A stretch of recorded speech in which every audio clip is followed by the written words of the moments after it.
Hello, Lynn Watts here with Wyatt the Wonder Dog Books. And today I'm going to continue talking about the importance of teaching children critical thinking skills. Very important.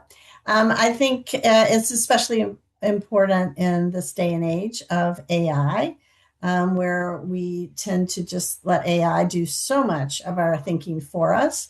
And it's going to be awfully challenging to make sure that we continue to teach children not only what to think, oftentimes we teach so many facts and things, but how to think. And here's what I'll be talking mostly about today: how to question.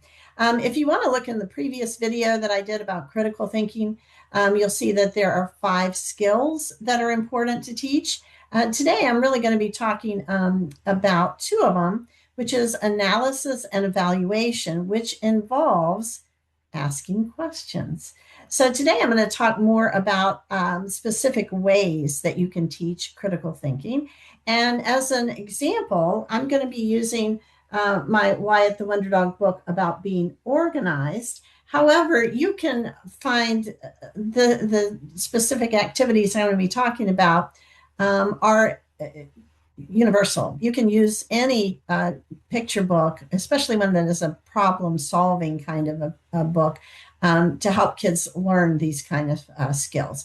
The first 2 are not exactly skills so much as an environmental sort of thing that we want to set up to set the stage for children being critical thinkers. And the first thing is to create a safe environment.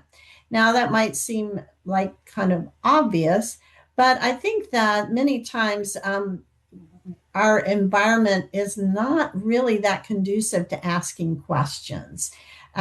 Sometimes we find questions to be annoying.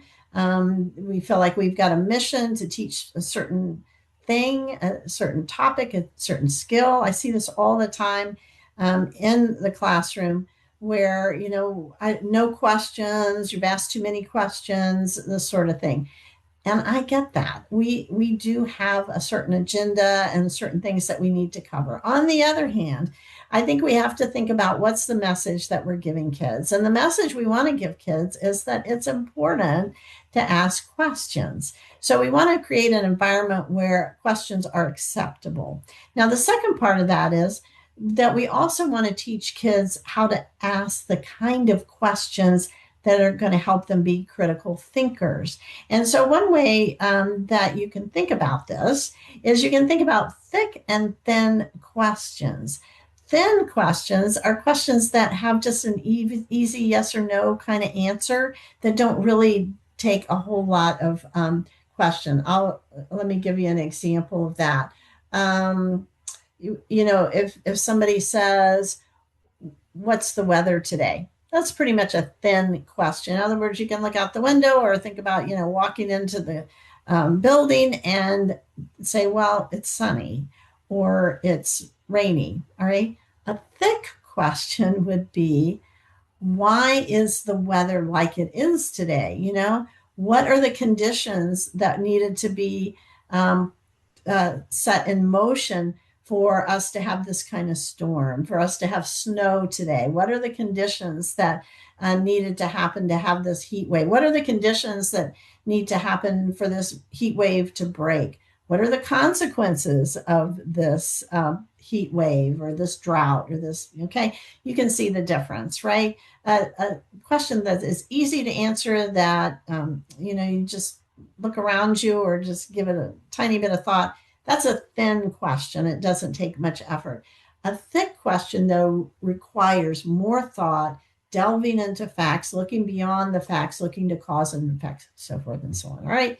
So those are 2 things that you can do and highlight or set the stage for questions. Now, the next thing I want to tell you about, though, is the 5 why question technique. And so this is a particular technique that you can teach to help children problem solve. And it's so easy. You just keep, and it's a natural for kids. Let me just say this, because When kids are little, you ever have a kid that just keeps saying why, why? That's really what this question is. The 5 why, you stop it at why, okay? The 5 why question. All right, so you have a problem. And here's the problem that I'm going to use. I'm going to use the problem that is in the Wyatt the Wonder Dog Learns About Being Organized book. And the main problem that starts the book is that he's always late and almost misses the bus in the morning. All right. So you begin with the problem and by asking a question: why is Wyatt always late for school? All right. And so, or you, the answer to that is he almost misses the bus. That's why he's almost late. He almost misses the bus. That's just a kind of a fact. That's the basic problem. And then you say, why? Why does he almost miss the bus every morning? Well, he doesn't get ready in time. Okay. And then you ask the third why. Why does he not get ready in time? Well, he's tired. He doesn't want to get out of bed because he went to bed late. All right. There could be a different answer. Maybe he almost misses the bus because he gets involved in watching TV or playing on his, video games or doing something else. But you answer that question. Why doesn't he get ready on time? And then you take that answer and you say, why? Why is he tired in the morning? He's tired and doesn't want to get in the morning because he went to bed too late. And then you ask the final question, which is, why does he go to bed late every night? And maybe the answer is he gets involved with his video games, or he doesn't have a set bedtime, or something else happens and he doesn't structure his time so he's ready for bed. You answer that question. Now, that's 5 whys. And you can see how you keep following why does this, why is this, why is that? And in the end, you find the solution to the problem. The problem is that he almost misses the bus and is then late for school every morning.